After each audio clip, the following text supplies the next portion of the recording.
End gold buyers, మీ కష్టాల్లో నమ్మకమైన మీ ఆత్మీయ నేస్తం.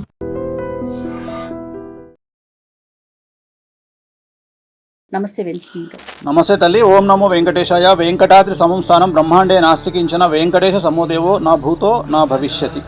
మంత్రమైన తంత్రమైన ఒక గురువు అవసరం. తంత్ర మంత్రాల్ని మీరు ఏ గురువు దగ్గర అభ్యసించారు? తెలంగాణలో రెండవ అతిపెద్ద నరసింహస్వామి దేవాలయమైనటువంటిది మా దేవాలయం.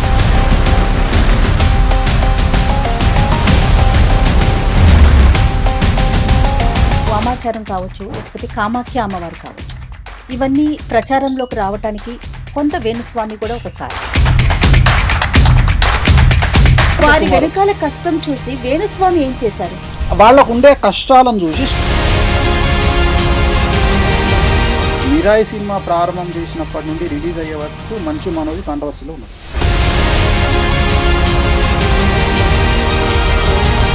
వారణాసి సినిమాలో దాంట్లో మీకు చిన్న మస్తాదేవి గురించి చూపిస్తారు. తల నరుక్కొని ఉంటుంది. జస్ట్ ఆ లాంచింగ్లోనే హంగామా జరిగింది. అంటే సమాజం వేణుస్వామిని ఒక కోణంలోనే చూస్తోంది. సమాజం చూడడం లేదు, మీలాంటి వాళ్ళు చూస్తున్నారు. మీ జీవితంలో జరిగిన మిరాకిల్ ఏదైనా షేర్ చేస్తారా? ఒకటి. చాలా జరిగినాయి మిరాకిల్. సో నెక్స్ట్ జనరేషన్లో వేణుస్వామి గారి పాపను కూడా చూడబోతున్నారు. సక్సెస్ఫుల్ జ్యోతిష్కుడు అంటే వేణుస్వామి గారి పేరు తెలియని వారైతే లేదు కదా. ఎవరికన్నా థ్యాంక్స్ చెప్పాలి ఈ సందర్భంగా అంటే మీరు ఎవరికి చెప్పాలి? ఈ మీ సక్సెస్ని నాన్నగారు చూడలేకపోయారు, ఆయన చూడలేకపోయారన్న బాగా ఫీల్ అయ్యింది. నా వల్ల కొన్నిసార్లు వాళ్ళు బాధపడ్డ సందర్భాలు.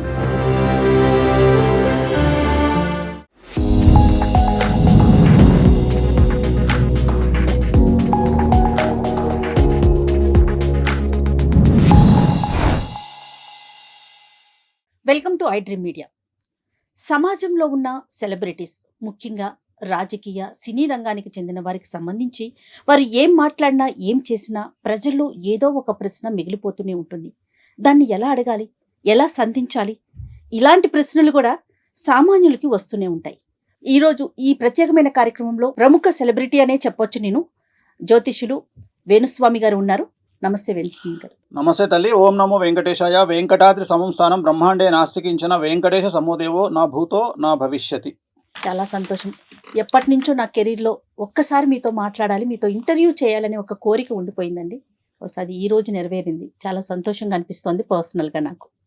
నాకు కూడా చాలా ఇంట్రెస్టింగ్గా ఉంది. ఫస్ట్ టైం ఇంటర్వ్యూలు చాలా చేసిన. మంత్రమైన తంత్రమైన ఒక గురువు అవసరం. అలాంటి తంత్ర మంత్రాల్ని మీరు ఏ గురువు దగ్గర అభ్యసించారు, ఎంతకాలం అభ్యసించారు? ముఖ్యంగా నాది ఉమ్మడి మెదక్ జిల్లా, ప్రస్తుతం సిద్దిపేట జిల్లా అయినటువంటి వేలూరు నాచారం, దాన్నే నాచారం గుట్ట అంటారు.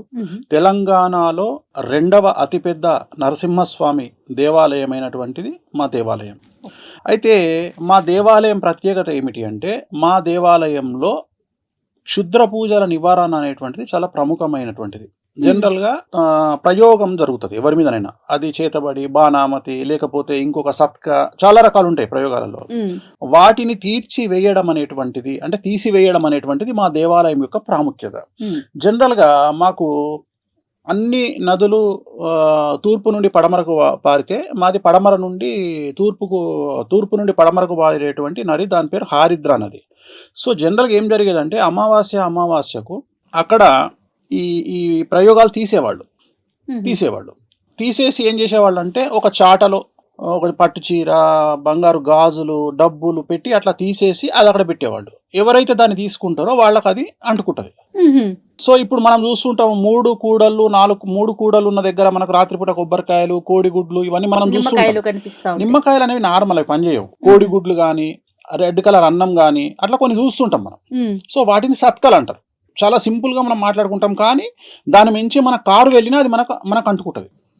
సో వీటి నివారణ అనేది మా దేవాలయం దగ్గర జరిగేది. అయితే నాకు అప్పుడు వయసు ఎంత, 8 నుండి 10-12 సంవత్సరాలు. సో మేము ఆడుకోవడానికి లేదా ఈత పళ్ళు తెంపుకోవడానికి లేదా మామిడికాయలు తెంపుకోవడానికి ఆ నది ప్రవాహం దగ్గర తిరిగినప్పుడు ఇవన్నీ కనిపించేవి మాకు. మా ఇంట్లో మా అమ్మ మా నాన్న ఏం చెప్పేవాళ్ళు అంటే, నువ్వు అక్కడ ఆడుకోవడానికి వెళ్ళినప్పుడు అవేవి ముట్టుకోవద్దు అంటే. మనకు డౌట్ ఎందుకు, ఎందుకంటే అప్పుడు బచ్చగాళ్ళం, అంత నాలెడ్జ్ లేదు. ఏం జరుగుతుంది అంటే, లేదు కొడుక అది దాన్ని తీసేస్తారు, ఇట్లా జరుగుతాయి మన దగ్గర, ఎందుకంటే మన క్షేత్రం దానికే ఫేమస్ కాబట్టి జాగ్రత్త అని చెప్పేవాళ్ళు. సో అది చూసినా దాని పక్క నుండి వెళ్ళేవాళ్ళం. సో ఒక ఇంట్రెస్ట్ క్రియేట్ అయింది, అసలు ఏం జరుగుతుంది అనే ఒక ఇంట్రెస్ట్ క్రియేట్ అయ్యి అసలు మెల్లిగా మా నాన్నగారు చాలా పెద్ద పండితులు, యాదగిరిగుట్టలో 1965కు పూర్వం ప్రధానార్చకులుగా చేసి అక్కడ నుండి ఇక్కడికి వచ్చినారు నాచారం గుట్టకు. సో ఆయన దీనికే స్పెషల్. ఆయన ఏంటంటే, ఇప్పుడు మీకు తెలుసు, మీకు దయ్యాలు పట్టడము ఇట్లాంటివి అంటారు, నమ్మే వాళ్ళ గురించే మాట్లాడుతున్నాను నేను, నమ్మని వాళ్ళ గురించి నాకు అనవసరం. సో వాళ్ళు ఏంటంటే, ఈయన ఒక తీర్థం తీసుకొని ఇట్లా ముఖం మీద కొడితే ఒక 40 days తర్వాత వాళ్ళు ప్రదక్షిణాలు చేస్తే 40 days తర్వాత అది వదిలేసేది. సో ఆయన ప్రత్యేకమైనటువంటి పుస్తకాలు ఆయన దగ్గర ఉన్నాయి, మా నాయనగారి దగ్గర. సో తను చనిపోయిన తర్వాత మేము ఆయన ఎంత సంపాదించిండో అని మేము అన్నీ ఎత్తుకుతే మాకు దాంట్లో హార్డ్లీ ఒక 15 రూపాయలు 20 రూపాయలు క్యాష్ దొరికింది మా నాన్న దగ్గర. నేను మాట్లాడేది 1987. నాకు కరెక్ట్గా 11 సంవత్సరాలు. మా నాన్నగారు ఏం చేశారంటే, 1987లో నేను ఇంకో 6 నెలల్లో చనిపోతా కాబట్టి నీకు నేను ఉడకలగ్గం చేస్తున్నా అని నాకు జంధ్యం వేసి 6 నెలల తర్వాత చనిపోయినారు ఆయన. ఆయన అతిపెద్ద పండితుడు, జ్యోతిష్యుడు. ఆయన పుస్తకాలు తీసినప్పుడు దాంట్లో కొన్ని చాలా అతి ముఖ్యమైనటువంటి పుస్తకాలు, ఆయన రాసిన పుస్తకాలు కొన్ని వెళ్ళినాయి. వాటిని తీసుకున్న తర్వాత అప్పుడు నా ఏజ్ అంత పెద్ద గొప్పదేం కాదు కాబట్టి 11 సంవత్సరాలు అప్పుడు ఆ పుస్తకాలన్నీ పక్కకు దాచిపెట్టాం. నేను ఇంటర్ చదువుకున్నా, నేను డిగ్రీ చేసిన, నేను 10th క్లాసు లాలాపేట్ గడి స్కూల్లో చదువుకున్నా. అంతకుముందు నా చదువు అంతా 9వ తరగతి వరకు నేను మెదక్ జిల్లా గోమారంలో, మీకు ఇప్పుడు సునీతా లక్ష్మారెడ్డి గారిని మినిస్టర్గా పనిచేశారు, వాళ్ళ హస్బెండ్ పేరు లక్ష్మారెడ్డి, ఆయన నాకు సీనియరు. సో ఆ ఊర్లో నేను చదువుకున్నా. ఆ చుట్టుపక్కల గ్రామాల్లో పూజలు చేసేవాడిని. తర్వాత నేను హైదరాబాద్కి వచ్చి 10th చేసిన. అంటే చదువుకుంటూనే పౌరోహిత్యం చేసేవారు చిన్నప్పుడు. నా డబ్బులు, ఎందుకంటే నాన్నగారు చనిపోయింది 11వ సంవత్సరంలో కదా, 11 ఏళ్ళకి నాన్న లేడు. మా అన్న దగ్గర ఉంటూ, మా అన్న రఘునాథాచారి అని తెలుగు పండిట్ అయిన గోమారంలో, ఆయన దగ్గర చదువుకుంటూ ఆ చుట్టుపక్కల చాకలమెట్ల అనే ఊర్లో పూజలు చేయడము, వినాయక చవితి పూజలు చేయడం, అంటే నా సంపాదన నేను 11వ సంవత్సరంలో స్టార్ట్ చేసిన. ఎట్ ది సేమ్ టైం ఇక్కడ మా బావగారు హైదరాబాద్లో ఉంటారు, ఆయన దగ్గరకు వచ్చినప్పుడు సినిమా ముహూర్తాలు. ఫస్ట్ సినిమా ముహూర్తం ప్రాణ స్నేహితులు అపోలో హాస్పిటల్ అండర్ కన్స్ట్రక్షన్. ఏది కృష్ణంరాజు గారు, మురళీమోహన్ గారు స్నేహాని కన్నా మిన్న లోకాన లేదురా అనే సాంగ్, అది ఫస్ట్ సినిమా ఇన్ హైదరాబాద్ ముహూర్తం. అప్పటికి చెన్నైలోనే ఉంది ఇంకా సినిమా ఇండస్ట్రీ. అప్పుడు నేను ఇక్కడ పూజలు చేయడం సెలవుల్లో వచ్చి, సో అట్లా రన్ చేస్తూ హైదరాబాద్కి వచ్చి హైదరాబాద్లో 10th చదువుకొని లాలాపేట్ గడి స్కూల్లో, next inter Tagore junior college చదువుకొని, degree SP college Sardar Patel college చదువుకొని, డిగ్రీలో నేను సికింద్రాబాద్కు నేను ఏబీపీ ప్రెసిడెంట్గా పనిచేసాను. అయితే నాకు ఎక్కడ అంటే సినిమా ఇండస్ట్రీలో ఈ గౌరవము, సినిమా పూజలు చేసినప్పుడు ముహూర్తాలు పెట్టినప్పుడు గౌరవము, ఇవన్నీ చూసిన తర్వాత నాకు కింగ్ అంటే ఎప్పుడు ఇష్టం లేదు, కింగ్ మేకర్ అంటే ఇష్టం. సో మొదటి నుండి నా గోల్ కింగ్ మేకర్. రెండవది ఏంటంటే, మా నాన్నను చూసిన సందర్భంలో మా నాన్నగారు గుడి నుండి బయటికి వస్తున్నప్పుడు జనాలు నమస్కారం పెట్టడం అంటే ఒక పెద్ద పూజారికి ఇచ్చే విలువ. సో అది నన్ను ఎటువైపు తీసుకెళ్ళింది అంటే, జనాలతోని నమస్కారం పెట్టించుకోవాలి, జనాలతోని గౌరవం సంపాదించుకోవాలి అనేటువంటిది చిన్నప్పుడే నా మైండ్లో పడిపోయింది. నలుగురు మిమ్మల్ని గుర్తించాలి అనేది నా మైండ్లో పడిపోయిన తర్వాత నేను ఏం చేసిన అంటే, ఇంకా ఇంచుమించు 2004 వరకు నేను సినిమా ఇండస్ట్రీలో ముహూర్తాల్లోనే ఉన్నా. 2004లో రాజశేఖర రెడ్డి గారు సీఎం అయినాక, ఆయన బావమరిది చంద్రప్రతాప్ రెడ్డి గారు అని ఉండేవారు, చనిపోయినారు ఆయన. సో ఆయన నాకు చాలా క్లోజ్ అయినప్పుడు అక్కడ నుండి నేను జ్యోతిషంలోకి ఎంటర్ అయ్యి, అప్పుడు నేను అన్ని ప్రామాణికం జ్యోతిషం తీసుకొని, అప్పటికే జ్యోతిషం వచ్చు నాకు, కానీ ఇంకా నా ప్రొఫెషన్ను మార్చుకొని నేను జ్యోతిషంలో ఫిక్స్ అవ్వాలి అని నేను ఎంటర్ అయినా. అంటే ఇక నేను అప్పుడు ఎన్నుకున్నా 2004లో నేను ఫిక్స్ అయిన ఏంటంటే, జ్యోతిషం అనేది ఇంకా నేను ఫైనల్, నేను ఇదే నేర్చుకుంటా. అంటే జ్యోతిషం అనే సబ్జెక్ట్ ని డెప్త్ గా వెళ్ళి దాంట్లో నేను ఆలోచన చేసింది ఏంటంటే, జ్యోతిషం అందరు చెప్తారు. సో ఆ టైంలో కొంతమంది మీద మనం ఇన్స్పిరేషన్ అవుతాం. ఉదాహరణ, నేను పరిటాల గారి ఇంట్లో పూజ చేసేవాడిని, నేను చిన్నప్పుడే పూజ చేసేవాడిని. ఆయనను చూసినప్పుడు ఒక 100 మంది గన్మెన్లు, 100 మంది సెక్యూరిటీ, సునీతమ్మ వాళ్ళందరికీ వండి పెట్టడం, అంటే చాలా ఫ్యామిలీస్ చాలా దగ్గర నుండి, ఎందుకంటే చాలా చాలా దగ్గర నుండి చూసినటువంటి నాది సబ్జెక్ట్. ఎందుకంటే సినిమా ఇండస్ట్రీలో ఇప్పుడున్నంత జనాలు అప్పుడు లేరు, ఇంత క్రౌడ్ లేదు. ఉదాహరణ, నేను పద్మలయ స్టూడియోలో నాయిల్లే నా స్వర్గం అని సినిమా షూటింగ్ అవుతుంటే దివ్యభారతి నేను కలిసి నా 2 వీలర్ మీద తిరిగేది రోడ్డు మీద. అంటే ఆమె టీ తాగడానికి బయటకు వచ్చేది. అంటే అసలు ఇంత లేదు క్రౌడ్. సో అట్లా మెల్లిగా మెల్లిగా మెల్లిగా మనకి ఏమర్థమైందంటే ఈ సబ్జెక్టును మనం ఎట్లా బయటికి తీసుకురావాలి అంటే సెలబ్రిటీస్ మనతో తిరుగుతున్నారు. సో ఒక సమాజంలో ఒక సెలబ్రిటీకి వచ్చే కష్టాలు ఏంటివి అంటే నాది నార్మల్ కాదు. నేను అనేది ఏంటంటే చాలామంది డబ్బు లేకపోవడం కష్టాలు అనుకుంటారు, కానీ డబ్బు ఉండడం కష్టం. దాన్ని అంచనా వేయాలి అంటే దాంట్లోకి వెళ్ళి మనం పరకాయ ప్రవేశం చేసి చూడాలి. అందరు ఏం చూస్తున్నారు అంటే సమాజాన్ని గొప్పతనంగా చూస్తున్నారు. నేను గొప్పతనంగా చూడట్లా, ఆ వ్యక్తికి ఉండే కష్టాన్ని చూస్తున్నా. వేణుస్వామి ఒకటే పాయింట్, జరగబోయే నష్టాన్నే చెప్తాడు. వేణుస్వామి మోటివేషనల్ స్పీకర్ కాదు. మంచి నాన్న సమాజంలో చాలామంది ఉన్నారు, పోండి చెప్తాడు, మీరు సీఎంలు అవుతారు. మీకు విషయం తెలుసా, నా దగ్గరకు ఒక అమ్మాయి వస్తుంది, జాతకం చెప్పండి గురువు గారు అంటారు. నేను హీరోయిన్, నీ జీవితంలో హీరోయిన్ కావు. డిసప్పాయింట్ చేయడం కాదు, ఇమ్మీడియట్గా మనం ఏం చెప్తున్నాం, ఒక బోటికి పెట్టుకోండి అంటే నీకు నేను ఆల్టర్నేటివ్ చూపిస్తున్నారు. ఆ అమ్మాయి ఏముంటుంది, నేను రష్మికను దొక్కేయాలి, నీకంత సీన్ లేదంట. ఇట్లనే మన ఇద్దరం ఎట్లయితే ఇంటర్వ్యూ చేస్తున్నామో అట్లనే ఒక ఇంటర్వ్యూ చేసినప్పుడు ఒక అతను, పేర్లొద్దు, అతను వచ్చిండు నా దగ్గరికి. వచ్చినప్పుడు ఇట్లనే నేను కార్లో పోతుంటా అంటే నా కారు ఎక్కువ అన్నాడు. ఎక్కడన్నా డ్రాప్ చేయాలి, నా కారు ఉంది ఆల్రెడీ, డ్రాప్ చేయాలి. 70 లక్షల కారు ఎక్కుదాం పా అన్నాడు. డేట్ ఆఫ్ బర్త్ చెప్పు అన్నా. ఎంబడే సంవత్సరం తర్వాత నీ బండి ఉండదు, నీ బండిలో పెట్రోల్ ఉండదు పో అన్న. వెంకటేశ్వర స్వామి వారి మీద ఒట్టు, అబద్ధం కాదు. ఇదే మాట మాట్లాడినా. నా సంఘాన్ని నీకు తెలియదు, 10 కోట్లు పెట్టి ఇల్లు కడతా అన్నా అన్నాడు. కట్టు పోయి కట్టు. నేను ఒకటే చెప్తాను, నీ జాతకంలో నీకు ఈ కారు ఉండదు, నీ తన పెట్రోల్కు పైసలు ఉండవు, కథ నువ్వు బిస్కెట్ నీ లైఫ్ పో అని చెప్పిన. సంవత్సరం తర్వాత తెలంగాణ పార్టీ భవన్ పక్కకు మోర్ మెడికల్ హాల్ అని ఒకటి ఉంటుంది. మోర్ మెడికల్ హాల్, అందులో నేను మందులు కొంటున్నా. నా పక్కకు ఒక ఆయన వచ్చి నిలబడ్డాడు. నమస్తే పంతులు. నమస్తే, ఎవరు? పలానా రోజు ఆడ కలిసినాం మనం. అవును, ఏం సంగతి, ఎట్లను? అయిపోయింది పంతులు. ఏమైంది? ఆల్టో కార్లు వచ్చినా, నువ్వు చెప్పినట్టే అయింది.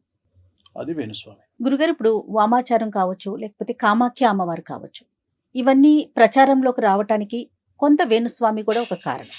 ఎందుకంటే పదే పదే మీ నోట్లో నుంచి మేము చాలా సందర్భాల్లో విన్నాం. వీటికి మీరు ఎలా నేర్చుకున్నారు? ఇది కఠోరంగా ఉంటుందని కూడా విన్నాం. అలాంటి సందర్భాల్లో మీరేమైనా ఇబ్బందులు పడిన సందర్భం కానీ, మీరు ఎక్కడైనా ఆగిపోయిన సందర్భం కానీ ఉందా? సో జనరల్గా మనం వామాచారం వైపు వెళ్ళడానికి ప్రధానమైనటువంటి ఒక మనకు జీలు ఏముండాలి అంటే, ఈ వామాచారం అనేది లిక్కరు నాన్ వెజ్ లేకుండా చేసే పూజ కాదు. కంపల్సరీ లిక్కరు నాన్ వెజ్ అనేది కంపల్సరీ ఉండాలి. సో మనం మానసికంగా ఫిక్స్ అవ్వాలి ఏంటంటే, సమాజము మనల్ని వ్యతిరేకమైన ధోరణితోని చూసే అవకాశం ఉంటుంది. ఓకే. సో సమాజానికి ఉపయోగపడే దాంట్లో వామాచారం అనేటువంటిది ప్రజెంట్ ఎలాగైతే సైన్స్ అభివృద్ధిలోకి వస్తుందో, ఎలాగైతే నార్మల్ మెడిసిన్స్ కాకుండా కొన్ని స్టెరాయిడ్స్ పనిచేస్తాయో, సో అలాంటి యొక్క పూజలు వామాచారం అంటారు. అంటే వామాచారం అనేది చాలా త్వరగా రిజల్ట్ని ఇస్తుంది. చాలా కఠినమైన కష్టాలకు, చాలా ఘోరమైన కష్టాలకు, దారిద్ర్యానికి, చాలా భయంకరమైన కష్టాలను బయటికి తీసుకురావడానికి వామాచారం పనిచేస్తుంది. సో వామాచారం నేర్చుకోవాలి అంటే ప్రథమం ఏంటంటే, ఫస్ట్ సమాజానికి వ్యతిరేకంగా పోవాల్సి ఉంటుంది. సమాజానికి తెలుసు, రూల్ కదా, అది రూల్ అమ్మా. ఇప్పుడు అయినా కూడా మీరు అటువైపు నేను ఏమనుకున్నా అంటే, నేను జనాలకు ఏదో చేయాలి అనే ఇంటెన్షన్. ఇప్పుడు నన్ను విమర్శిస్తారు అనేది నాకు సెకండరీ. రెండోది, తెలంగాణ సాంప్రదాయాలు, ఆంధ్ర సాంప్రదాయాలు డిఫరెంట్గా ఉంటాయి. ఉదాహరణ, ఆంధ్రప్రదేశ్లో ఉన్న ఏ నరసింహస్వామి దేవాలయంలో కూడా నాన్ వెజ్ లిక్కర్ అనేది ఉండదు. తెలంగాణలో ఆ రెండు లేనటువంటి దేవాలయాలు లేవు. ఉదాహరణ, యాదగిరిగుట్టలో దర్శనం అయిపోగానే కిందికి రాగానే ఫస్ట్ మందు నాన్ వెజ్ ఉంటుంది. అలాగే నా స్వంత దేవాలయం నాచారం గుట్టలో కూడా ఖచ్చితంగా నాన్ వెజ్ లిక్కర్ ఉంటుంది. సో చిన్నప్పటి నుండి వీటిని చూస్తూ ఇవి ఏవి తప్పులాగా నాకు కనిపించాల. కారణం ఏంటి అంటే, తెలంగాణ ప్రాంతానికి సంబంధించినటువంటి వ్యక్తిగా నాకు ఇక్కడ ఆషాఢ మాసంలో జరిగే బోనాలలో నాన్ వెజ్ లిక్కరు లేనటువంటి పరిస్థితి నేను ఎప్పుడు చూడలేదు. కాబట్టి సో నాకు ఇబ్బంది అనిపించలేదు. రెండోది, నేను ఎక్కడ కనెక్ట్ అయినా అంటే, ఇవన్నీ పక్కకు పెడితే దీనివల్ల జనాలకు ఉపయోగపడుతుందా పడదా? ఓకే, ఉపయోగపడుతుంది. ఇప్పుడు జనరల్గా జనాలు చేసేటువంటి పూజలు వేరే పూజలు ఉన్నాయి, వాటిని నేను తీసుకోను. ఏవో పూజలు చేసుకుంటారు. ఇప్పుడు ఉదాహరణ, ఒక శాంతి ఉంది, ఒక ప్రాబ్లం ఉంది, ఆ ప్రాబ్లంకు ఒక పూజ ఉంటుంది, ఒక డెవలప్మెంట్కి ఒక పూజ ఉంటుంది. ఇక్కడ అభివృద్ధికి పూజలు లేవు, సాంప్రదాయంలో దక్షిణాచారము అంటే వామాచారానికి క్వైట్ ఎగనిస్ట్. ఓకే. అంటే సాత్వికమైన దేవతలు, గణపతి కానీ వెంకటేశ్వర స్వామి వారు కానీ వీళ్ళందరూ సాత్విక దేవతలు. సో వీళ్ళు ఇచ్చే రిజల్ట్ 10% ఉంటుంది. రెండవది, వీళ్ళు కష్టాలని పోగొడతారు తప్ప సుఖాలని ఇవ్వరు. గుర్తుంచుకోండి ఇక్కడ. సో సుఖాలని అంటే నేను మాట్లాడేది పొజిషన్, డబ్బు, ఎక్స్ట్రీమ్ లెవెల్ ఇయ్యరు. ఎక్స్ట్రీమ్ లెవెల్ ఇచ్చే వాళ్ళు కలియుగంలో దశమహావిద్యలు. సో దశమహావిద్యలు నేర్చుకుంటేనే నాకు చిన్నప్పటి నుండి ఏముంది మనసులో, కింగ్ మేకర్. సో ఆ కింగ్ మేకర్కు నేను కనెక్ట్ అయ్యాను. ఇక్కడ ఏంటంటే మిరాకిల్ జరుగుతాయి. ఇక్కడ ఒక నార్మల్ పర్సన్ సూపర్ స్టార్ అవుతాడు, ఒక నార్మల్ పర్సన్ కోటీశ్వరుడు అవుతాడు. సో ఇవి నేర్చుకునే క్రమంలో ఎక్కడైనా ఇబ్బంది పడ్డారా మీరు? సో ఇవి ఫస్ట్ ఇక్కడ నా నిర్ణయము ఎందుకు వచ్చింది అనే చెప్తున్నా. అంటే నేను నిర్ణయించుకోవడానికి ఇది రీజన్. అరే మనం కింగ్ మేకర్ కాగలుగుతాము అనేటువంటి ఒక నిర్ణయము, ప్లస్ దాన్ని బేస్ చేసుకొని అవతలి వ్యక్తిని మనం ఏదంటే సక్సెస్ చేయగలుగుతాము అనేటువంటి ఒక నిర్ణయం ద్వారా నేను దశమహావిద్యలు నేర్చుకోవాలి అనేది నా డిసిషన్. ఈ డిసిషన్ అయినాక ఫస్ట్ కామాఖ్యకు పోయి, కామాఖ్యలో అక్కడ మనకు దీక్ష ఇచ్చేవాళ్ళు ఉంటారు. సో కఠినమైన దీక్ష 10 రోజుల పాటు ఒక్కొక్క విద్య మీద ఉంటుంది. అంటే ఒక విద్య 10 రోజులే ఇస్తారు అంతే. అట్లా 10 విద్యలు. ఓకే. సో 100 రోజులు పడుతుంది. కానీ వామాచారంలో ఏముంటుందంటే యజమాని యొక్క కోరికలను 5 కోరికలను పేపర్ మీద రాసుకుంటాం. ఈ కోరికలు మేము మిమ్మల్ని అడగం, పేపర్ మీద రాస్తాం. ఓకే. మీకు ఏం కావాలి అని మొదలే సంకల్పం రాసుకుంటప్పుడు పేపర్ మీద మీ నక్షత్రము, గోత్రము, ఆ కోరికలు 5 రాసుకుంటాం. 5 పర్మిషన్. ఈ 5 సక్సెస్ అవుతాయి. 5 కంటే ఎక్కువ రాసుకోవడానికి లేదు వామాచారంలో. ఈ 5 పేపర్ మీద రాసుకొని సైలెంట్ సంకల్పం ఉంటుంది. అంటే ఇవి అమ్మవారికి డైరెక్ట్గా నివేదిస్తాం. ఇగో వీళ్ళకి ఇది కావాలి, వీళ్ళకి ఇది కావాలి అని చెప్పుకుంటాం. సో ఇవి చెప్పినప్పుడు ఆయన మమ్మల్ని ఏమడుగుతాడంటే, మరి నువ్వు ఇక్కడ మందు వాడుతావు, ఈ కంట్రోలింగ్ నీకుందా? మందు ఖచ్చితంగా నువ్వు నెలకు ఇన్నిసార్లు మందు తాగాలి అని రూల్ ఉంటుంది. ఎందుకంటే ఎప్పుడైతే మేము దీక్ష తీసుకుంటామో, దీక్ష తీసుకున్నప్పుడు మా పొట్టలో అమ్మవారు ఉన్నట్టు మేము భావించాలి. మా పొట్టలో అమ్మవారు ఉంది. సో మరి పొట్టలో అమ్మవారికి ఉన్నప్పుడు నువ్వు ఫీడ్ చేయాలి కదా. అమ్మవారికి ఫీడ్ అనేది మందే. అమ్మవారికి ఫీడింగ్ అంటే మందు, నాన్ వెజ్ కదా.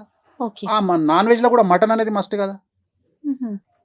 ఇవన్నీ ఉంటాయని మీకు ముందుగానే ఇవన్నీ తెలుసుకొని వామాచారము నా డ్రీము. వామాచారం నా డ్రీము. ఈ రోజు సమాజము విమర్శించిన, సమాజము యాక్సెప్ట్ చేయకున్నా, వేణుస్వామి వాళ్ళ నాయనగారు పెద్ద పూజారి, మా నాయనగారు నిష్ఠాగరిష్ఠుడు. ఆయన జీవితంలో బ్రతికున్నంత కాలం అంగి వేసుకోలే, షర్ట్ వేసుకోలే, షర్టు లేకుండా తిరిగిండు ఆయన. అలాంటి ఆయన కొడుకుగా, అలాంటి కుటుంబంలో నుండి వచ్చిన నేను పూర్తి కాంట్రాస్ట్ అయినటువంటి నాన్ వెజ్ వైపు రావడం అనేటువంటిది అతిపెద్ద నిర్ణయం నా లైఫ్లో. ఈ వామాచారంలో ఈ సబ్జెక్టును టచ్ చేసింది ఇప్పటి వరకు ఒక 2 టచ్ చేసినారు సినిమా ఇండస్ట్రీకి సంబంధించి. ఒకటి మిరాయి సినిమా, ఒకటి రాజమౌళి ఇప్పుడు రాబోయే సినిమా మహేష్ బాబు సినిమా. ఈ 2 సినిమాలు మీరు అబ్జర్వ్ చేయండి. మిరాయి సినిమా ప్రారంభం చేసినప్పటి నుండి రిలీజ్ అయ్యే వరకు మంచు మనోజ్ కాంట్రవర్సీలో ఉన్నాడు. చెప్పాలి, మీరు ఆన్సర్ చెప్పాలి. అవునా? ఎందుకంటే మిరాయి సినిమాలో బగాలాముఖి గురించి చూపిస్తాడు. చూశారా మీరు సినిమా? లేదండి. అయితే మిరాయి సినిమాలో బగాలాముఖి గురించి చూపిస్తాడు. దశమహావిద్యల్లో బగాలాముఖి ప్రాముఖ్యమైనటువంటి అమ్మవారు. జస్ట్ ఆ పాత్ర వేసినందుకే ఆయనకు అంత కాంట్రవర్సీ, సమస్యల్లో ఇరుక్కుంటారు. సో ఇది స్పెషాలిటీ. రెండవది, ఇక్కడ ఈ వామాచారం కాన్సెప్ట్ ఏంటంటే, మనం 100 కోరుకుంటే అమ్మవారు 200 ఇస్తుంది. Rajamouli cinema, Mahesh Babu cinema Varanasi launch చేసినప్పుడు మీరు అబ్జర్వ్ అయిన దాంట్లో వారణాసి సినిమాలో దాంట్లో మీకు చిన్నమస్తా దేవి గురించి చూపిస్తాడు. చిన్నమస్తా అమ్మవారు తల నరుక్కొని ఉంటది, ఆమె గురించి చూపిస్తాడు. జస్ట్ ఆ లాంచింగ్ లోనే హంగామా జరిగింది. అంటే నేను అనేది ఏంటంటే, ఇగో ఇంత సంచలనం ఉంటుంది లైఫ్. సో వీటిని యాక్సెప్ట్ చేయగలిగినటువంటి బాధ్యత మన మీద ఉండాలి. ఇంకా నాకేం వద్దు, ప్రశాంతంగా వెళ్ళిపోవాలని అనేది నా కోరిక. సో అది దానికోసం నా ఏమైందంటే, నేను ఏదైనా చేస్తా. మీరు నమ్మరు, ఇవాళటి వరకు నేను చేసినటువంటి పూజలలో అమ్మాయిల దగ్గర నేను సింగిల్ ఎన్పి తీసుకోవాలి. ఇవాళటి వరకు, ఈ రోజు వరకు ఏ హీరోయిన్ దగ్గర కానీ, ఏ ఆర్టిస్ట్ దగ్గర కానీ, ఏ సెలబ్రిటీ దగ్గర కానీ నేను డబ్బులు తీసుకోను అమ్మాయిల దగ్గర. నేను అమ్మాయిని దేవతా స్వరూపంలో చూస్తా. మాకు ఫస్ట్ ఇచ్చేటువంటి రూల్ ఏంటంటే, మా నియమాలలో ఫస్ట్ నియమం ఏంటంటే, అమ్మాయిని స్త్రీని దేవతగా చూడాలి. ఎందుకంటే మేము పూజించే కామాఖ్య, మేము పూజించే దశమహావిద్యలు అన్నీ కూడా యోని రూపంలో ఉంటాయి. సో అందుకని ఏమంటాడంటే, నువ్వు ఫస్ట్ యోనిని వేరే రకంగా చూడకు, నువ్వు నీ పుట్టుకకు కారణమైనటువంటి ఒక అమ్మని చూసుకో, ఒక అమ్మవారిని చూసుకో. అందుకని మేము జీవితంలో ఏ అమ్మాయిని వేరే దృష్టితో చూడము. ఓన్లీ అమ్మవారి దృష్టితోనే చూస్తాం. మ్మ్. మా దృష్టిలో ప్రతిదీ అమ్మవారే. సో ఎక్స్ట్రీమ్ థింకింగ్ ఉంటుంది. ఆ థింకింగ్ను, ఆ కనెక్షన్ని ఏర్పాటు చేయగలిగిన వాడు మా గురువు. ఓకే వెంకటస్వామి గారు, ఇప్పుడు మనం కంప్యూటర్కి మన బర్త్ డీటెయిల్స్ ఇచ్చేస్తే జాతకం వచ్చేస్తుంది, పూర్తిగా చెప్పేస్తుంది. ఇది ఒక పక్కన నడుస్తుంది. మరో పక్కన తంత్రం కానీ మంత్రం కానీ యంత్రం కానీ వీటిని నమ్మే వారి సంఖ్య కూడా పెరుగుతూనే ఉంది. రెండింటిని మీరు అసలు ఏ దృష్టితో చూస్తారు? అసలు నేను సైన్స్ కంటే, నేను మిగతా వాటికంటే వీటినే ఎక్కువ నమ్ముతా. ఎందుకు నమ్ముతా అంటే మ్మ్. తాంత్రికం కానీ, భక్తి కానీ, భయం కానీ, దాంట్లో మార్పు ఏదైనా కావచ్చు. కొంతమంది దేవుడి దగ్గరికి భయంతో వెళ్ళే వాళ్ళు ఉంటారు, కొంతమంది భక్తితో వెళ్ళే వాళ్ళు ఉంటారు, కొంతమంది ప్రేమతో వెళ్ళే వాళ్ళు ఉంటారు. ఓకే గూగుల్ సెర్చ్లో 2000 సంవత్సరం తర్వాత కనుక మనం గూగుల్ సెర్చ్ చేస్తే టోటల్ జనాభాలో 8% మంది భగవంతుడి వైపు వచ్చినట్టు, భక్తి మార్గం వైపు వచ్చినట్టు గూగుల్ సర్వేలు చెప్తున్నాయి. 8%. 8% పెరిగింది. అండ్ ఇంకొకటి ఏఐ అంటారు కదా, మ్మ్. ఆర్టిఫిషియల్ ఇంటెలిజెన్స్ వచ్చే బిగ్గెస్ట్ ఫెయిల్యూర్ కాబోతుంది నా ప్రిడిక్షన్. అంటే అది నేర్చుకోకపోతే, అది లేకపోతే భవిష్యత్తే లేదు అంటున్నారు కదా, కొన్ని జాబులు, కొన్ని జీవితాలకే క్వశ్చన్ మార్క్ వచ్చేస్తుందని వింటున్నాం. అంటున్నారు దానికి కదా. మీరేం చెప్తున్నారు? నేను అదే చెప్తున్నా. నేను నిజమైన వర్త్ ఉన్న క్యాండిడేట్, నిజమైన విద్య ఉన్న క్యాండిడేట్, ఆర్టిఫిషియల్ ఇంటెలిజెన్స్ రావడం వల్లనే మన వర్త్ తెలుస్తుంది. మీకు అర్థమైందా? మ్మ్. ఆర్టిఫిషియల్ అంటే మన కాంపిటీటర్ ఉన్నప్పుడే మన వర్త్ తెలుస్తుంది. మన సో విలువ ఇప్పటి వరకు మన కాంపిటీటర్ లేడు. మన బ్రెయిన్కు, హ్యూమన్ బ్రెయిన్కు కాంపిటీటర్ లేడు. మనం ఎన్నో దాటిపోయినాం. ఇప్పుడు ఏ అనేది మనకు ఒక కాంపిటీటర్కి వచ్చి ఇప్పుడు ఏమంటుందంటే నువ్వా నేనా అంటుంది. Yes. ఇప్పుడు నేను అని ప్రూవ్ చేసుకునే అవకాశం వచ్చింది. Oh. ఇప్పుడు చాట్ జీపీటీలో మీరు మీ డేట్ ఆఫ్ బర్త్, మీ టైం కొట్టంగానే జాతకం చెప్తుంది. అవును. మీరు వేరే జ్యోతిష్కుడి దగ్గరికి పోవాలంటే ఎప్పుడు పోతారంటే చాట్ జీపీటీ కంటే ఇంకేదో విషయం అవతల మీకు ఆ జ్యోతిష్కుడు చెప్పగలిగినప్పుడే పోతారు. మ్మ్. ఆ పరిస్థితి వస్తుందంటారా? ఇప్పుడు ఆల్రెడీ ఉంది కదా. నేను అదే చెప్తున్నా. ఏ మనల్ని మింగేస్తుంది అనే మాట ఏం లేదు, తప్పది. నేను అదే చెప్పబోతున్నా మీకు. అంటే నాకున్న అవగాహన ప్రకారం ఏఐ మీ దృష్టిలో ఒక వర్డ్, నా దృష్టిలో ఏఐ అనేది మేషరాశి. సో భగవంతుడి వైపు అందరూ చూస్తున్నారు. సో అందుకని మనకు ఎంత ఏఐ వచ్చినా, ఎంత అడ్వాన్స్ అయినా, మళ్ళీ మనకు భగవంతుడి మీద భక్తి, ప్రేమ మనం ఎట్లా హ్యాండిల్ చేస్తాం అనేది. ఉదాహరణ వెంకటేశ్వర స్వామిని నేను ఒక తండ్రిలాగా ట్రీట్ చేస్తాను. నాకు అక్కడ భక్తి ఉండదు, నాకు ఆయనతో అటాచ్మెంట్ కనిపిస్తుంది. ఓకే. నా దగ్గర ఉండే ఫోటోలన్నీ చాలా పెద్దగా ఉంటాయి. నేను ఏం చేస్తా అంటే నాకు బాధ వస్తే ఎదురుగా కూర్చొని ఆయన దిక్కు చూసుకుంటూ ఆయనతో మాట్లాడుకుంటా. అది పిచ్చి అనుకుంటారు జనాలు. సో అట్లా చాలా మంది నాలాగా మాట్లాడుకునే వాళ్ళని నేను చూసిన. చాలా మంది హీరోయిన్స్, కొంతమంది హీరోయిన్స్ డాడ్ అని పిలుస్తారు వెంకటేశ్వర స్వామిని. వినడానికి కొద్దిగా అది మంచిగా మనకు అనిపించదు, కానీ వాళ్ళ దృష్టిలో అది కరెక్ట్. ఎందుకంటే ఒక తండ్రిగా భావించడం తప్పలేదుగా. సో అట్లా మనం ఎంత అటాచ్ అయ్యి ఉన్నాము అమ్మవార్లతోని, దేవతలతోని అనేది మన పడే కష్టాల మీద ఆధారపడి ఉంటుంది, మనం కోరుకునేటువంటి ఫ్యూచర్ మీద ఆధారపడి. వేణుస్వామి గారు, ఇప్పుడు దశమహావిద్యలో 10 రకాల అమ్మవార్లు ఉంటారు. అందులో వేణుస్వామి గారికి ఎవరు నిర్దేశంగా నిలిచారు? ఇష్టమైన దేవత ఎవరు? బగళముఖి, స్ట్రైట్ అవే. ఎలా జరిగింది అది? అంటే నేనేం నమ్ముతా అంటే మీరు పూజించే దేవుడు ఎవరు అనేది మీ జాతకం డిసైడ్ చేసి ఉంటుంది. సాత్విక దేవతన. అలాగే మిమ్మల్ని లైఫ్లో నిలబెట్టే గ్రహం ఏదో మీ జాతకం డిసైడ్ చేసి ఉంటుంది. నా జాతకంలో రాహు ఉచ్చ. ప్రస్తుతం కలియుగాన్ని పాలిస్తున్నది రాహు అనే గ్రహం. అలాగే బగళముఖి అనే అమ్మవారు కలియుగాన్ని కమాండ్ చేస్తుంది. ప్రోటోకాల్ దేవుడు వెంకటేశ్వర స్వామి. ప్రోటోకాల్ దేవుడు వేరు, అడ్మినిస్ట్రేషన్ దేవత వేరు. ఇక్కడ బగళముఖి అమ్మవారు ప్రస్తుతాన్ని రాహు మహర్దశ రాహు కమాండ్ చేస్తా ఉన్నాడు. రాహుకు అధిదేవత అంటే బగళముఖి. సో ఈ బగళముఖి అమ్మవారిని మనం ఎంత పూజిస్తే మనకు అంత అచీవ్మెంట్ అనేది పెరుగుతుంది. సో బగళముఖి అనే అమ్మవారు మిరాకిల్స్ క్రియేట్ చేయగలుగుతుంది. రాజును మీ జీవితంలో జరిగిన మిరాకిల్స్ చాలా జరిగినాయి. మిరాకిల్స్ అంటే నేను ఎక్స్ట్రీమ్ చూసిన. నేను అనేది ఎక్స్ట్రీమ్ చూసిన, చాలా ఎక్స్ట్రీమ్ చూసిన. నేను ఉదాహరణ, నేను 2016లో నేను ఢిల్లీకి పోయినప్పుడు ఒక 10 కార్ల కాన్వాయ్లో నేను ఒక్కడిని ఒక 40 మంది గన్మెన్లను పెట్టుకుని పోయినా. ఇక అవన్నీ పక్కన పెడితే నా లైఫ్లో బిగ్గెస్ట్ అచీవ్మెంట్ అంటే ఒకటి చెప్తాను నేను మీకు. లక్నో ఎయిర్పోర్ట్లో ఉన్న రాత్రి 9:25 ఫ్లైట్ 8:30 అవుతుంది. అంటే అవతల ఎంత టైం ఉంది మీకు? ఇది 8:30 అంటే ఇది 40 నిమిషాలు, అది 20 నిమిషాలు, 55 నిమిషాల టైం ఉంది. జనరల్గా మనము చెక్ ఇన్ లేకపోతే హ్యాండ్ బ్యాగ్ వేసుకొని పోయినా 40 నిమిషాల ముందు ఎయిర్పోర్ట్కి పోవాలి. నేను అప్పటికి డిప్యూటీ సీఎం ఇంట్లో ఉన్నా, శివపాల్ యాదవ్ ఇంట్లో. నేను అంటున్నా ఫ్లైట్ టైం అవుతుంది, 9:25కు ఫ్లైట్ వెళ్ళిపోతుంది అంటే బయట అంటున్నా ఆయన. కూర్చో అంటాడు. నేను ఏంది సార్ ఫ్లైట్ పోతుంది, అరే నువ్వు ఎక్కకపోతే ఫ్లైట్ ఎక్కడికి పోతుంది కూర్చో అన్నాడు. మీరు నమ్మారు, నేను 9:30కు ఎయిర్పోర్ట్ ఎంటర్ అయినా. 9:25 ఫ్లైట్ స్టార్ట్ అయ్యేటప్పటికి 9:50 అయింది. జనరల్గా 25 నిమిషాల ముందు గేట్ మూసేస్తారు. 9:25 ఫ్లైట్ 9:50కి స్టార్ట్ అయింది, 25 నిమిషాల తర్వాత కదిలింది ఫ్లైట్. సో నాకు తెలిసి ఇంతకంటే ఏముంటుంది ఇక లైఫ్లో.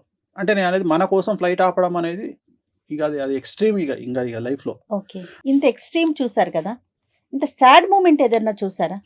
అంటే పీక్స్ చూసేశారు, చెప్పలేనన్ని పీక్స్ చూసానని చెప్తున్నారు. ఏదన్నా ఒక బాధపడిన సందర్భం, చాలా అతి ముఖ్యమైన ఒక సందర్భం చెప్పండి. 2001 అనుకుంటా, ఐ థింక్. నా దగ్గర డబ్బులు లేవు తినడానికి. సో డబ్బులు లేకపోతే నేను నా ఫ్రెండ్ ఉన్నాము. వాడు ఇప్పుడు అమెరికాలో మళ్ళీ లండన్లో ఉన్నాడు. శ్యామ్ అని ఇది మెడికల్ ప్రాక్టీస్ డాక్టరు. సో నాతో ఉండే అప్పుడు ఇద్దరం ఒకటి రూమ్ ఉన్నాము. నా దగ్గర అప్పుడు ఐ థింక్ 20 రూపాయలు ఎంతనో ఉంటే 2 ప్లేట్ ఇడ్లీ తీసుకొచ్చుకున్నాం. 2 plate idli extra chutney extra sambar తెచ్చుకొని పొద్దున ఒక ఇడ్లీ, వాడో ఇడ్లీ నేనో ఇడ్లీ, చట్నీ వేసుకొని తినాలి. మధ్యాహ్నానికి ఇంకో ఇడ్లీ ఉంటుంది. 2 ప్లేట్ ఇడ్లీ కదా, 4 ఇడ్లీలు, ఇంకో ప్లేట్ ఇడ్లీ వాడు నేను మధ్యాహ్నం తినాలి. తిన్నాక సాంబార్ మిగులుతుంది. రాత్రికి సాంబార్లో వాటర్ కలుపుకొని తాగేది. ఓన్లీ 1 డే, నా లైఫ్లో 1 డేనే ఉన్నట్ల. అలాంటి ఒక రోజు వచ్చింది మీకు కూడా? నాకు వచ్చింది 2000 సంవత్సరంలో ఏలినాశంలో ఉన్నా. ఆ టైం కేతు మహర్దశ. అది కేతు మహర్దశ వెరీ డేంజరస్.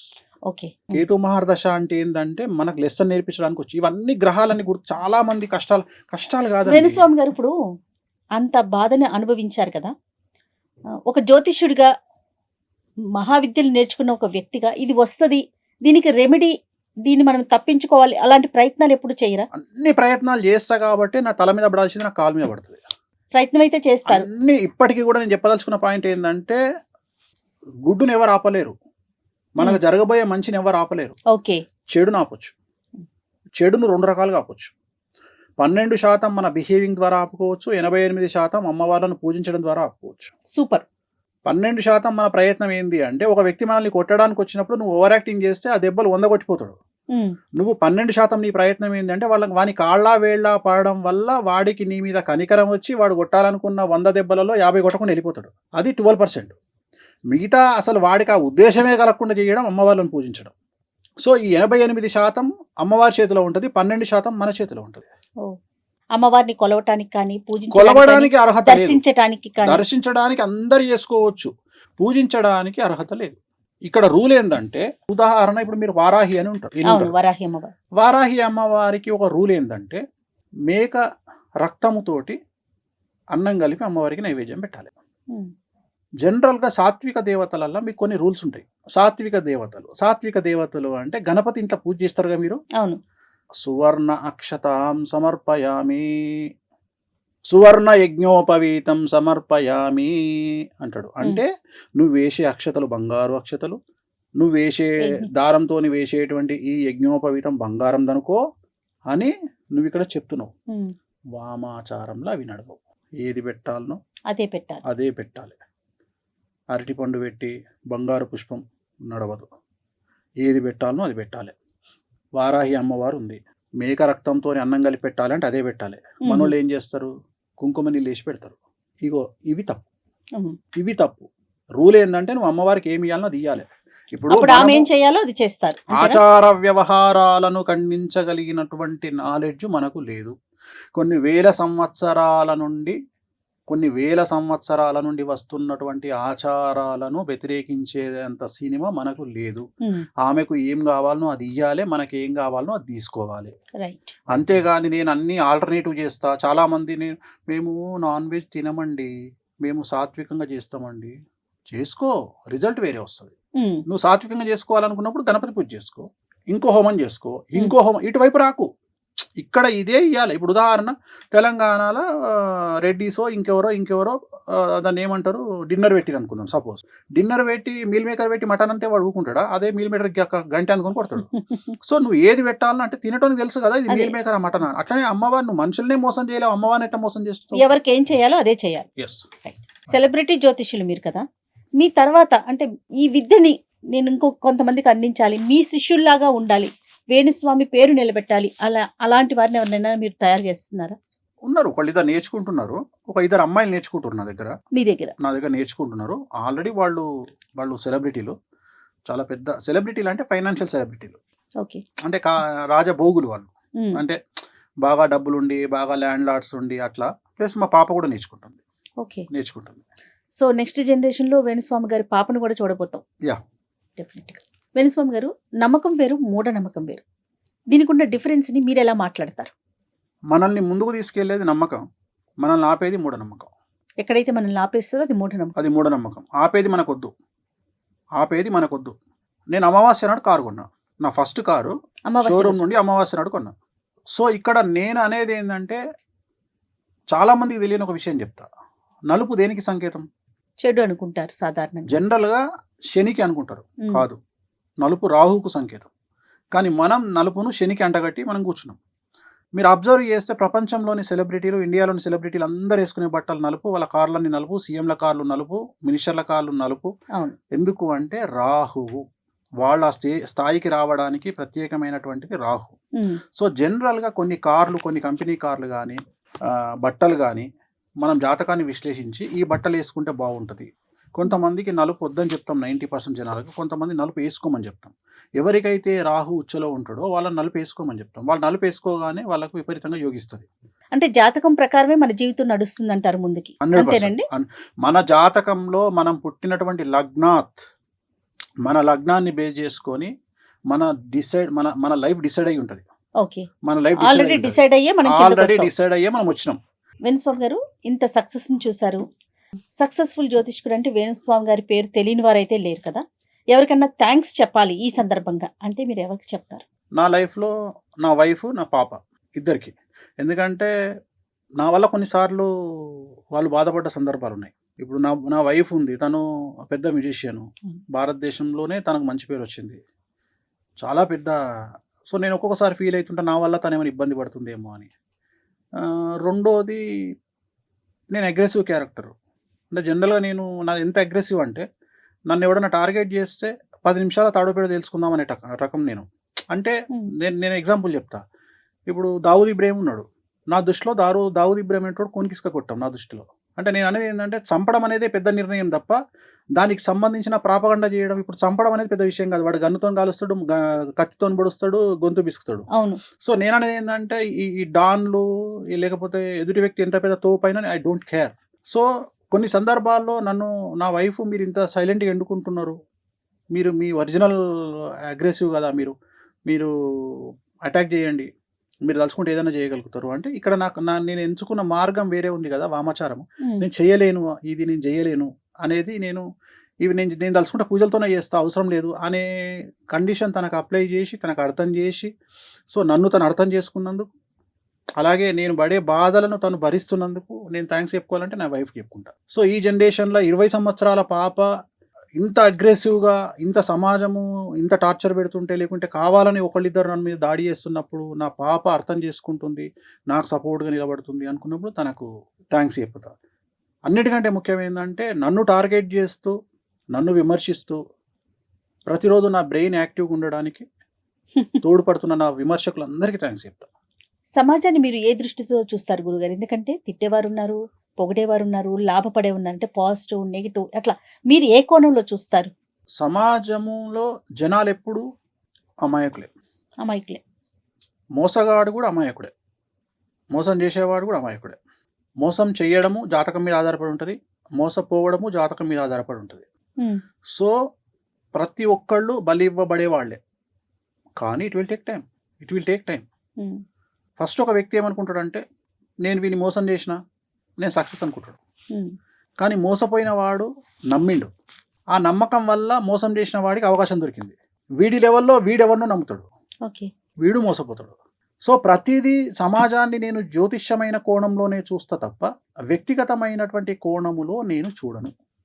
నాకు మనుషులు కనిపించరు, మనుషుల నెత్తిలో ఉండేటువంటి నవగ్రహాలు కనిపిస్తాయి, 12 లగ్నాలు కనిపిస్తాయి. నేను ఎంతసేపు వాళ్ళని ఆ దృష్టితోనే చూస్తా. సో సమాజంలో నాకు సంబంధించినంత వరకు వాళ్ళ జాతకాన్ని బేస్ చేసుకొని వాళ్ళు తీసుకునే నిర్ణయాలు అనేవి ఉంటాయి. So astrology is nothing but decision. మనము తీసుకునేటువంటి నిర్ణయాలే మన జాతకము. సో మనము అక్కడికి వెళ్ళాలా వద్దా ఆ హాస్పిటల్కి వెళ్ళాలా వద్దా, ఆ మనిషి దగ్గరికి వెళ్ళాలా వద్దా, ఇవన్నీ కూడా మన జాతకం మీద ఆధారపడి ఉంటాయి. రైట్. పర్సనల్గా నేను వాణి గారికి చాలా పెద్ద ఫ్యాన్ అండి. చాలా చాలా ఇష్టం ఆవిడంటే నాకు. ఎన్నో కచేరీలు ఎన్నో ప్రోగ్రామ్స్ చేస్తుంటారు కదా. మీకోసం పర్సనల్గా ఎప్పుడైనా ఒక సాంగ్ మీ ముందు చేసింది ఏమన్నా ఉందా? చాలా సార్లు మీ ఫేవరెట్ సాంగ్? సో నా ఫేవరెట్ సాంగ్ అంటే భక్తికి సంబంధించి వెంకటాచల నిలయం. సో వెంకటాచల నిలయం అనేది ఇక నాకు కిక్కిస్తుంది. ఆ పాట నాకు తను వాయించిందంటే నేను పిచ్చర్ అయిపోతా. సో అది భక్తికి సంబంధించి. అలాగే 7G by Brindavan colony and Aashiqui 2. So ఈ పాటలు నాకు చాలా ఇష్టం. సో అంటే మరి భగవంతుడు నాకు అంత పెద్ద అవకాశం, అంత పెద్ద గొప్ప అవకాశం ఇచ్చిండు, అంత మంచి ఇన్స్ట్రుమెంట్ ప్లేయర్ను నాకు భార్యగా ఇచ్చినప్పుడు, అంత పెద్ద ఇచ్చినప్పుడు అందరికంటే గొప్పగా నాకు ఏంటంటే సమాజం కోసం ఎక్కడనో పెద్ద పెద్ద షోలలో వాయించి డబ్బులు తీసుకుని వాయించే నా వైఫ్ నా కోసము నాకు ఇష్టమైన పాట వాయించమన్నప్పుడు నాకు వాయిస్తుంది. నాకు యాక్సెస్ ఉంది కాబట్టి ఇప్పుడు కాకపోతే నిన్న పరిస్థితి ఏంటంటే తను ఇవాళ రామోజీరావు గారి ప్రోగ్రాం కోసం అని చెప్పేసి పాట ఉంటుందండి, వైష్ణవ జనతో అనే సాంగ్ ఉంటుంది. ఆ సాంగ్ వాయిస్తున్నప్పుడు నన్ను వినమన్నది, నేనేమో బిజీగా ఉన్నా, నేను ఇంటర్నేషనల్ కాల్స్లో బిజీగా ఉన్నా, నేను అవకాశం దొరకలే. మళ్ళీ ఇవాళ పొద్దున తను ఈటీవీలో ప్లే అయింది, అది ఈటీవీలో ప్లే అయినప్పుడు లైవ్ వచ్చింది, ఇవాళ చూసి నేను ఎంజాయ్ చేసిన. సో నాకు ఎప్పుడైనా పాటలు నచ్చితే నాకు మాయదారి మైసమ్మ ఇష్టం, పెద్దపులి సాంగ్ ఇష్టం. సో ఎక్కువ అమితాబ్ బచ్చన్ సాంగ్స్ వాయించుకుంటున్నాను. అమితాబ్ బచ్చన్ సాంగ్స్ నాకు ఓల్డ్ సాంగ్స్ చాలా, లావారిష్ కానీ నమక్కలాల్ కానీ, సో ఆ పాటలు నేను వాయించమంటే వాయిస్తుంది, నేను బాగా ఎంజాయ్ చేస్తాను. మీకు ఇష్టమైన కలర్ అండి? నాకు ఇష్టమైన కలర్ ఎల్లో, వెంకటేశ్వర స్వామి బగలముఖి. వెంకటస్వామి గారు, నేను కొన్ని పేర్లు చెప్తాను, వాటి మీద మీ అభిప్రాయం సింగిల్ లైన్లో కావాలి నాకు. మోడీ కారణజన్ముడు, పాకిస్తాన్ దరిద్రం, విజయ్ దేవరకొండ కష్టపడతాడు, ప్రభాస్ కారణజన్ముడు, సమంత ఫైటర్, రణవీర్ సింగ్ మంచి హస్బెండ్, రేవంత్ రెడ్డి తెలంగాణ తోప్, కామాఖ్య ప్రపంచంలో ఏదైనా ఇవ్వగలిగిన శక్తి ఉన్నటువంటి దేవాలయం, భారతదేశం పుణ్యభూమి, సనాతన ధర్మం, విశ్వం, చిరంజీవి గారు కష్టంతో పైకొచ్చిన కారణజన్ముడు, ఎన్టీ రామారావు గారు, యుగ పురుషుడు, జూనియర్ ఎన్టీఆర్, కాబోయే ముఖ్యమంత్రి, రామ్ చరణ్, వంశాన్ని నమ్ముకోకుండా కష్టాన్ని నమ్ముకున్న వ్యక్తి, Anushka, beauty with brain, Rajamouli గారు, 100కి 1000% కారణజన్ముడు, మహేష్ బాబు, అందగాడు, వావ్. రాజశేఖర్ రెడ్డి గారు, శత్రువును కూడా క్షమించగలిగి ఆదుకునే గొప్ప వ్యక్తి, చంద్రబాబు నాయుడు గారు, అడ్మినిస్ట్రేషన్లో నెంబర్ 1, పవన్ కళ్యాణ్ గారు, పర్ఫెక్ట్ రాజకీయ నాయకుడు, ఆంధ్రప్రదేశ్, తిరుమల దేవాలయం ఉండి వెంకటేశ్వర స్వామి ఉన్నటువంటి అదృష్ట ప్రాంతం, తెలంగాణ, నా పుట్టిన ఊరు, నన్ను కన్న ఊరు, కేసీఆర్ గారు, తెలంగాణ జాతిపిత, ఇష్టమైన హీరో, సూపర్ స్టార్ కృష్ణ, ఇష్టమైన sports man, Sachin Tendulkar, God of cricket. ఇష్టమైన ఫుడ్, వెజ్లో అయితే పాలకూర పప్పు, టెంపుల్ పులిహోర, నాన్ వెజ్ అయితే బగారన్నం, మటన్ కర్రీ. ఇష్టమైన ప్లేస్, ఎక్స్ట్రీమ్ పిచ్ అంటే తిరుమల. ఇష్టమైన కమేడియన్, బ్రహ్మానందం గారు, ఆయన మించిన ఎవరున్నారు? ఇష్టమైన స్పోర్ట్, క్రికెట్. చిన్నప్పుడు ఎప్పుడైనా ఆడే అవకాశం వచ్చిందా? చాలా చాలా చాలా చాలా ఆడతా, ఇప్పుడు కూడా ఆడతా, ఇప్పుడు కూడా ఆడతా. ఈ మీ సక్సెస్ ని అమ్మగారు చూసారేమో బహుశా, యా. నాన్నగారు చూడలేకపోయారు. చూడలేదు. అది ఎప్పుడైనా అనిపిస్తా ఉంటుంది, ఈ రోజు ఉన్న ఈ సక్సెస్ ని ఆయన చూడలేకపోయారన్న బాగా ఫీల్ అవుతుంటా నేను. ఎందుకు ఫీల్ అవుతుంటా అంటే అప్పుడు మెడికల్గా ఇంత డెవలప్మెంట్ లేదు. సో ఆయన పోయినప్పుడు ఇంత డెవలప్మెంట్ లేదు. సో ఈ మెడికల్ డెవలప్మెంట్ ఉంటే ఆయన ఉండేవాళ్ళు, ఆయన ఉంటే మన అభివృద్ధి చూసేవాళ్ళు అనేది అదొక్కటి మాత్రం లైఫ్లో అదొక్కటే నేను బాధపడేది ఏంటంటే, అయ్యో ఆయన చూడలేకపోయారే అనే ఒక బాధ, అంతకుమించి పెద్ద ఇంకా వేరే ఏం లేవు. భవిష్యత్తులో గురువు గారిని ఎలా చూస్తామండి? ఫ్లో ఎటుంటే అటు, గో విత్ ఫ్లో. పెద్ద కోరికలేం లేవు, గో విత్ ఫ్లో, అంతే. గో విత్ ఫ్లో, ఏదైనా జరగచ్చు. ముందుగా ఇట్లా అవుతుంది అట్లా అవుతుంది, ఏం లేదు. పాలిటిక్స్ లోకి ఎంటర్ Politics లో అవుతారు, చెప్పలేం. ఇప్పుడు పొలిటికల్ గా జాతకరీత్యా ఉంది. ఇప్పుడు పొలిటికల్ గా నాకు 2-3 ఆప్షన్స్ వస్తున్నాయి. సో ఇప్పుడు ఒకవేళ ఎమ్మెల్యే పునర్విభజన జరిగితే, ఏమైనా కాన్స్టిట్యున్సీలు పెరిగితే కొన్ని ఆప్షన్స్ ఉన్నాయి, నాకున్నాయి, మా ఆవిడ కూడా ఉన్నాయి. బట్ మనకైతే ఇంట్రెస్ట్ లేదు. ప్రజెంట్ పొలిటికల్ ఇంట్రెస్ట్ అయితే లేదు, నిజంగానే లేదు. జాతకంలో ఉంది, బట్ పొలిటికల్ ఇంట్రెస్ట్ లేదు. నేను చెప్పినా కదా మీకు ఒకటి అన్న, నా డ్రీమ్ ఏంటంటే నేను కింగ్ మేకర్గా ఉండాలనుకుంటా తప్ప కింగ్గా ఎప్పుడు ఉండాలనుకోను. నాకు ఇష్టం కూడా ఉండదు. ఎందుకంటే నేను రాజభోగాన్ని నమ్ముతా, రాజయోగాన్ని రాజయోగము నాట్ పర్మనెంట్, రాజభోగము పర్మనెంట్. మీరు అబ్జర్వ్ చేస్తే రాజయోగులు 1000 మంది ఉంటే రాజభోగులు 1,000,000 మంది ఉంటారు. సో నేను అనేది అది. ఇప్పుడు భారతదేశంలో రాజభోగులు 5% బిలో ఉంటారు ఆ లిస్ట్లో. సో రాజభోగులు అంటేనే మంచిది. ఎప్పుడైనా కానీ మనం కూడా రాజభోగులే ఉండాలని కోరుకోవాలి. రాజయోగులు ఉండొద్దు మనకు. రాజయోగులకు టఫ్ ఉంటుంది. ఎందుకంటే ఒక ఐఏఎస్, ఐపీఎస్, ఎమ్మెల్యే, మినిస్టర్ కావాలంటే చాలా టఫ్ ఉంటుంది. కానీ నువ్వు డబ్బు సంపాదించాలంటే చాలా ఈజీ. మన ఆలోచన విధానం ఫైనల్ గా మనిషి యొక్క ఆలోచన విధానం ఎలా ఉండాలి ఈ కలియుగంలో? కలియుగంలో ఒకటి గుర్తుపెట్టుకోండి, కలియుగం వేరు, భారతదేశం వేరు, తెలుగు రాష్ట్రాలు వేరు. తెలుగు రాష్ట్రాల యొక్క ఇక్కడ ఉండే పరిస్థితులు వేరు. సో నేను తెలుగు రాష్ట్రం గురించి మాత్రమే మాట్లాడతా. తెలుగు రాష్ట్రాలలో మీరు ఉండాలంటే ఫస్ట్ ప్రయారిటీ ఖచ్చితంగా డబ్బు. డబ్బు డబ్బు డబ్బు. ఎవరిని పట్టించుకోకండి లైఫ్లో. రెండవది, అసలు తెలుగు రాష్ట్రాలలో ఒకరిని విమర్శించే హక్కు కానీ నైతికత కానీ ఎవరికి లేదు, ఇంక్లూడింగ్ వేణుస్వామి. సో ఎవరిని విమర్శించేంత శుద్ధ పూసలు తెలుగు రాష్ట్రాలలో లేరు, ఉండరు, ఉండబోరు. కాబట్టి ఎవ్వరు విమర్శించినా పట్టించుకోకండి. వాళ్ళు విమర్శించనియండి, మీరు విమర్శించకండి. మీ పని మీరు చేసుకుంటూ వెళ్ళిపోండి. కానీ వాళ్ళని విమర్శించాల్సిన పని లేదు. బట్ మీ పని మీరు ఒక్కొక్కసారి silence also a better answer. So సైలెన్స్గా ఉండడం ఆన్సరే. No message is a message. ఒకసారి మెసేజ్ ఇవ్వకపోవడం కూడా మెసేజ్ అవుతుంది. సో చాలా చాలా పెద్ద వాళ్ళ దగ్గర నుండి నేర్చుకునేటువంటి పదాలు ఇవి. పివి నరసింహారావు గారు ప్రధానమంత్రిగా ఉన్నప్పుడు బాబ్రీ మసీదును కూలగొడుతున్నప్పుడు ఆయన ఫోను, అప్పుడు ల్యాండ్ ఫోన్ ఉండేది, ఆయన ఫోన్ ఎత్తకుండా సైలెంట్గా కూర్చున్నప్పుడు అప్పుడు ప్రసాద్ గారు, ఆయన దగ్గర సెక్రటరీగా పనిచేస్తున్నటువంటి ప్రసాద్ గారు, టీటీడీ ఈవోగా పనిచేసిన అతను వచ్చి, సార్ ఏంది సార్ మీరు అంత పెద్ద హంగామా జరుగుతుంది బాబ్రీ మసీదులో, మీరేమో సైలెన్స్గా ఉన్నారు, ఏంది పరిస్థితి అంటే, అరే సైలెన్స్ కూడా ఒక నిర్ణయమేరా బాబు అని చెప్పారంట పెద్ద ఆయన. సో అట్లా ఒక్కొక్కసారి సైలెన్స్ కూడా ఒక నిర్ణయం. ఎప్పుడు నెగ్గాలో కాదు, ఎప్పుడు తగ్గాలో, అలాంటివి కూడా తగ్గడం నేర్చుకోండి. నేను చెప్పదలుచుకున్న పాయింట్ ఏంటంటే, మరీ ముఖ్యంగా ఆడవాళ్ళ దగ్గర తగ్గడం వల్ల లైఫ్ చాలా బాగుంటుంది. అర్థమైందా? రాముడు భార్య మాట విని జింకను తేవడానికి పోయిండు. దశరథుడు భార్య మాట విని రాముణ్ణి అడవికి పంపించిండు. రావణాసురుడు భార్య మాట వినకుండా చచ్చిపోయిండు. వీళ్ళందరూ యుద్ధాలు చేసి బతికిరు. ఎవరైతే భార్య మాట వినలేదో ఆయన చనిపోయిండు, ఆయనే రావణుడు. విన్నవారు. సో కలియుగంలో నేను ఏమంటా అంటే, ఎక్కువగా స్కోప్ అమ్మాయిలకి ఇచ్చి, భార్యలకి ఇచ్చి, బిడ్డలకి ఇచ్చి, తండ్రులకి ఇచ్చి, ఎక్కువ మన జీవితంలో ఎక్కువ స్పేస్ ఆడవాళ్ళకి ఇవ్వడం వల్ల, వాళ్ళకు ఇంపార్టెన్స్ ఇవ్వడం వల్ల ఫ్యామిలీలు బాగుంటాయి అనేది నా ఉద్దేశం. ఎందుకంటే ఇది గ్రహచారం గురించి మాట్లాడుతున్నా, వ్యక్తిగతంగా మాట్లాడలేదు. సో ఆడవారికి ఇంపార్టెన్స్ పెరుగుతున్న సందర్భంలో, ఏ ఇంట్లోనైతే ఆడవారు ఏడవరో, ఏ ఇంట్లోనైతే ఆడవారు ఆనందంగా ఉంటారో, ప్రశాంతంగా ఉంటారో, ఆ ఇల్లు డబ్బుకు, ఐశ్వర్యానికి నిలవుగా ఉంటుంది. ఇంట్లో సాధారణంగా మీరంతా జ్యోతిష్యం వైపు ఉంటారు. వాణి గారు ఆవిడంతా సంగీతం, మ్యూజిక్. కలుసుకుంటే ఎక్కువగా ఎలాంటి విషయాలు డిస్కస్ చేస్తారు కామన్గా? ఇవి రెండు వదిలేసి పర్సనల్ విషయాలు ఉంటాయా, కుటుంబ విషయాలు? నాకు కోపం రాదు. సో జనరల్గా మేము ముగ్గురం కలుసుకుని, నేను, మా ఆవిడ, మా పాప కలుసుకునేది డైనింగ్ టేబుల్. నేను డైనింగ్ టేబుల్ దగ్గరికి పోగానే మా పాప, మా ఆవిడ ఇద్దరు ఈ డైరెక్షన్లో ఉంటారు, నేను ఈ డైరెక్షన్లో ఉంటా. వీళ్ళిద్దరు యుద్ధం స్టార్ట్ చేస్తారు. వాళ్ళు కంప్లైంట్లు అన్నీ ఈవిడిస్తుంటుంది, ఈమె ఇస్తుంటుంది నాకు. నేను చివరికి తిన్న తర్వాత వాళ్ళు ఏం వండిరని అడుగుతాను. నేను తిన్న తర్వాత అంటే నా మొత్తం మైండ్ వీళ్ళిద్దరు తినేస్తారు. అంటే నాకు ఓన్లీ వాళ్ళు మేము ముగ్గురం కలిసేది డైనింగ్ టేబుల్. తర్వాత నేను వ్యక్తిగతంగా నా బెడ్రూమ్లోకి వచ్చిన తర్వాత నేను తను పక్కపక్కనే ఉంటాం కాబట్టి నేను మాట్లాడే ప్రతి మాట తనకు రెండు చెవులు అందరికి ఉన్నట్టే. ఒక చెవు ఏమో తన పర్సనల్ పని చేసుకుంటుంటుంది, అంటే ఎవరితోనో మాట్లాడడము, ఇంకో చెవు నాకు వదిలేస్తుంది. సో నేను ఎవరితో మాట్లాడుతున్నా, పొలిటీషియన్తో మాట్లాడుతున్నా, ప్రజెంట్ సబ్జెక్ట్ ఏంది, ఈ సబ్జెక్ట్ మీద కమెంట్ చేస్తాను. ఇప్పుడు ఉదాహరణ, నేను భారతదేశంను, మీరు చూసే భారతదేశం వేరు, నేను చూసే భారతదేశం వేరు. నేను భారతదేశానికి రాబోయే కాలంలో పెను సంచలనాలు జరగబోతున్నాయి. అసలు ఎవరు ఊహించినటువంటి సంచలనాలు భారతదేశంలో జరగబోతున్నాయి.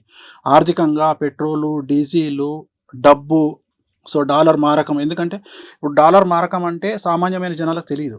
సామాన్యమైన జనాలు ఏమనుకుంటారంటే డాలర్తో నాకేం పని అనుకుంటారు. కానీ ఇక్కడ 100 రూపాయలు, 110 రూపాయలు ఉన్న నూనె 170 రూపాయలు అయింది వాళ్ళ, రేపు 400 అవుతుంది ఇంకో సంవత్సరంలో. సో ఇవన్నీ సామాన్యులకు తెలియదు. నేను ఈ డిస్కషన్ చేస్తున్నప్పుడు తను మొత్తం క్యాప్చర్ చేస్తుంటుంది. నా డిస్కషన్ అంతా నేను పొలిటీషియన్తో మాట్లాడుతున్నప్పుడు, ఒక పొలిటీషియన్తో ఒక ఎమ్మెల్యేతో మాట్లాడుతున్నా, ఒక ఎంపీతో మాట్లాడుతున్నా, లేకపోతే ఒక సీనియర్ జర్నలిస్ట్తో మాట్లాడుతున్నా, ఒక విశ్లేషకులతో మాట్లాడుతున్నా.